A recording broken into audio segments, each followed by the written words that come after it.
Di sini saya Desi Ratnasari, saya mahasiswi profesional Stika Surya Global Yogyakarta tahun 2020. Di sini saya akan memberikan pendidikan kesehatan terkait dengan mengenal BPH atau benigna prostat hiperplasia. Nah, di sini memerlukan waktu kurang lebih sekitar 30 menit. Nanti pada saat penyampaian materi nanti akan ada dua sesi. Yang sesi pertama itu saya akan memberikan materi terkait dengan BPH itu sendiri. Terus nanti ada sesi untuk tanya jawabnya apabila ada pertanyaan yang apabila ada yang masih kurang jelas terkait BPH itu sendiri. Sebelumnya ada yang ditanyakan? Tidak? Tidak. Kalau tidak ada, sebelum kita mulai, kita sama-sama melafazkan basmalah bersama-sama. Bismillahirrahmanirrahim. Nah, di sini ada definisi atau pengertian dari BPH atau benigna prostat hiperplasia. Nah, BPH itu sendiri adalah tumor jinak pada prostat akibat dari sel prostat yang terus-menerus mengalami pertumbuhan secara mikroskopik atau secara tidak kasat mata. Perubahan prostat bisa dilihat sejak seseorang itu berusia 35 tahun. Nah, pada usia 60 sampai 69 tahun itu pembesaran prostat mulai menimbulkan keluhan klinis pada 50% pria. Nah, sedangkan pada pria yang berusia 80 tahun ke atas itu BPH terjadi hampir pada 100% pria. Nah, itu menurut Anidia tahun 2019. Nah, di sini BPH ini sendiri dibagi menjadi 4 grade. Itu menurut Samsu Hidayat dan De Jong ya. Di sini ada grade pertama itu apabila ditemukan keluhan prostatismus. Nah, pada colok dubur ditemukan benjolan prostat. Kemudian itu batas atas mulai teraba dan sisa urin kandung kemih itu sekitar 50 mili. Nah, kemudian itu ada yang derajat kedua atau grade kedua, yaitu ditemukan benjolan prostat lebih jelas pada colok dubur dan batas atas dapat dicapai. Nah, sedangkan sisa volume urinnya itu sekitar 50 sampai 100 mili. Kemudian itu ada grade ketiga. Nah, pada saat dilakukan pemeriksaan colok dubur, batas atas itu sudah tidak teraba dan sisa volume urin lebih dari 100 mili. Nah, di sini tuh menandakan bahwa obstruksi atau penyumbatan yang terjadi pada prostat itu sudah mulai membesar sehingga urin itu sudah susah untuk keluar. Nah, sedangkan pada grade keempat atau derajat keempat itu apabila sudah terjadi retensi urin total. Nah, retensi urin di sini yaitu urin itu sudah tidak bisa keluar. Misalnya pada saat seseorang itu melakukan BAK atau buang air kecil, nah urinnya itu tidak bisa keluar dikarenakan ada yang menghalang ke sana. Nah, yang menghalang itu BPH itu sendiri. Kemudian itu kesimpulan dari BPH ini atau benigna prostat hiperplasia ini adalah suatu penyakit yang disebabkan oleh faktor penuaan yang bisa terjadi pada pria. Nah, di mana prostat mengalami pembesaran memanjang ke atas dan ke dalam kandung kemih sehingga menyumbat aliran urin dengan cara menutupi orificium uretra atau jalannya urin. Uretra itu jalan untuk keluarnya urin, atau urin itu sama dengan pipis atau air kecil ya. Kemudian itu ada penyebab dari BPH itu sendiri, yaitu menurut Purnomo pada tahun 2000 itu hingga sekarang belum diketahui secara pasti penyebab dari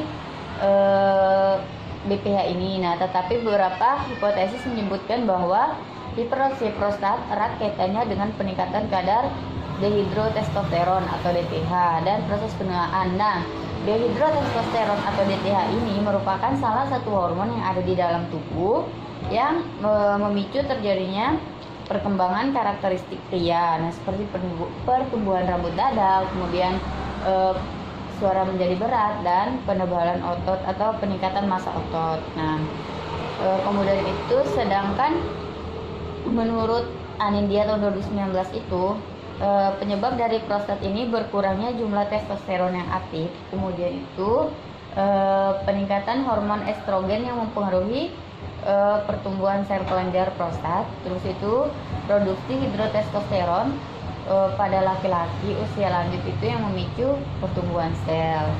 Nah, kemudian itu ada beberapa tanda dan gejala. Tanda dan gejala yang muncul itu ada keluhan pada saluran kemih bawah yang akan menyebabkan gejala obstruksi dan gejala iritasi. Kemudian itu keluhan pada saluran kemih atas, gejala obstruksi seperti nyeri pinggang, terus benjolan pada pinggang dan demam. Kemudian ada gejala di luar saluran kemih. Nah,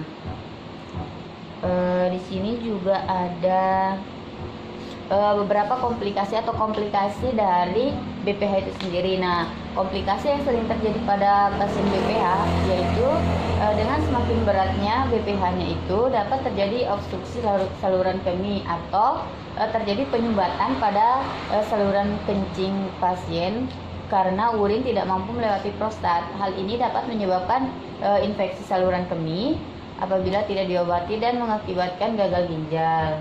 Kemudian itu kerusakan pada bagian urin atas. Kemudian itu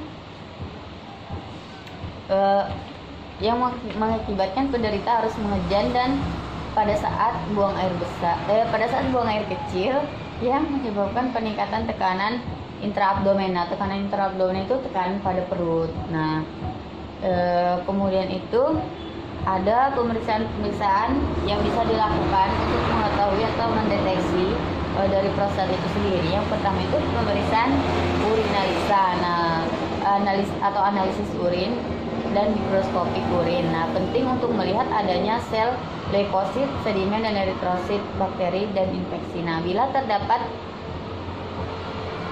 hematologi harus memperhitungkan adanya etiologi lain. Nah, pemeriksaan urinalisasi ini adalah pemeriksaan yang dilakukan di laboratorium dengan syarat nanti mengambil sampel urin pasien tersebut untuk diperiksa lebih lanjut. Nah, apakah terjadi BPH atau tidak, seperti itu. Kemudian itu ada pemeriksaan darah lengkap yang dimana itu perdarahan merupakan komplikasi utama secara pasca operatif dan maka semua efek pembekuan harus diatasi. Nah, komplikasi jantung dan pernapasan biasanya disertai penderita BPH yang usianya sudah tinggi, maka fungsi jantung dan pernapasan harus dikaji. Nah, pemeriksaan darah lengkap ini sangat penting bagi pasien-pasien yang usia lanjut yang mengalami BPH itu sendiri, dikarenakan nanti BPH ini akan memicu atau pasien dengan BPH terus disertai dengan penyakit lain akan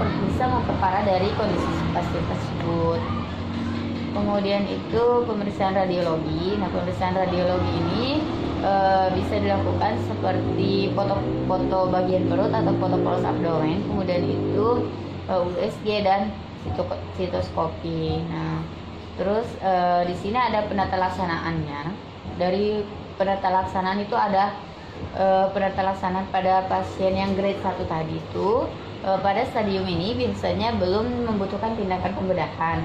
Kemudian itu cukup memberikan pengobatan, misalnya pengobatan untuk memperlancar dari keluaran urin tersebut. Kemudian itu pada stadium kedua ini merupakan indikasi untuk melakukan pembedahan. Biasanya dianjurkan reseksi endoskopi melalui uretra. Nah, nanti akan dimasukin alat melalui uretranya itu untuk membuka saluran agar kencingnya bisa keluar, seperti itu. Kemudian pada stadium ketiga juga dilakukan pembedahan. Stadium keempat, pada stadium keempat ini yang harus dilakukan adalah membebaskan penderita dari retensi urin total dengan memasang kateter. Nah, di sini pada pasien yang mengalami BPH pada stadium keempat itu harus dipasangkan kateter, karena kateter itu alat yang dimasukkan ke dalam alat kelamin laki-laki untuk membantu keluaran dari urin tersebut.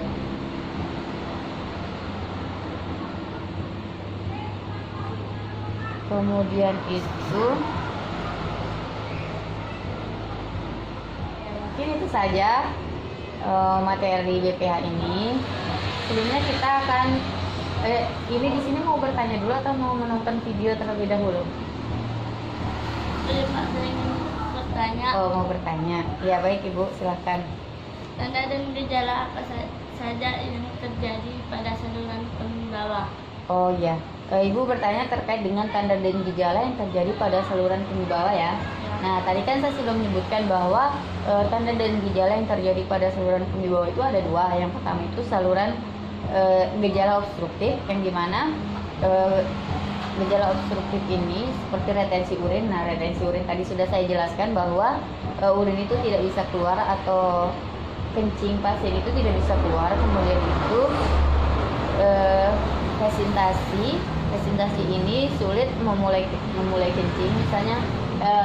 Misalnya pasien itu kayak pengen pipis tapi untuk memulainya itu susah untuk keluar pipisnya seperti itu. Kemudian itu intermiten. Nah, intermiten ini kencingnya terputus-putus. Misalnya pada saat pasien ini kencing, nanti kencing itu akan keluar tapi sedikit seperti itu. Nah, itu intermiten atau kencing yang terputus-putus. Kemudian itu ada gejala iritasi yang kedua tadi.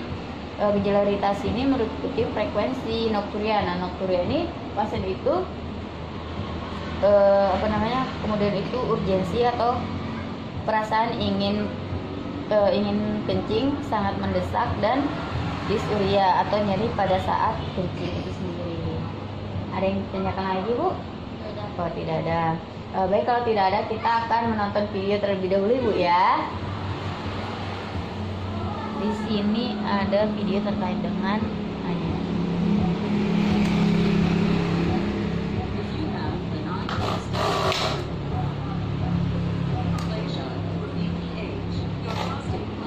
Nah, di sini prostatnya, terus di sini saluran. Nah, nanti dari sini nanti urin itu akan keluar melalui saluran ini. Nah, yang terjadi permasalahan itu pada bagian ini, bagian prostatnya ini, sehingga urin itu tidak bisa keluar. Apabila urin ini obstruktif, misalnya ada tertutup atau terhalang di sini, otomatis pipis pasien itu tidak akan bisa jalan ke sini. Makanya tadi ini disebut dengan obstruktif.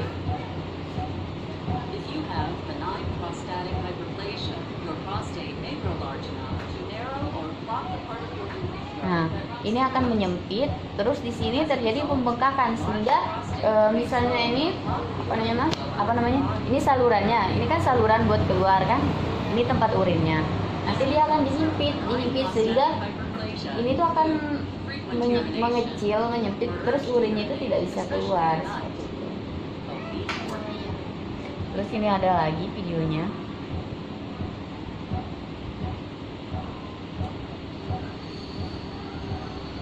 Ini yang versi Indonesia.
Terkait dengan video dari BPH itu sendiri. Ada yang ditanyakan lagi? Tidak ada. Kalau tidak ada, saya akhiri, Bu ya. Sekian, Assalamualaikum warahmatullahi wabarakatuh.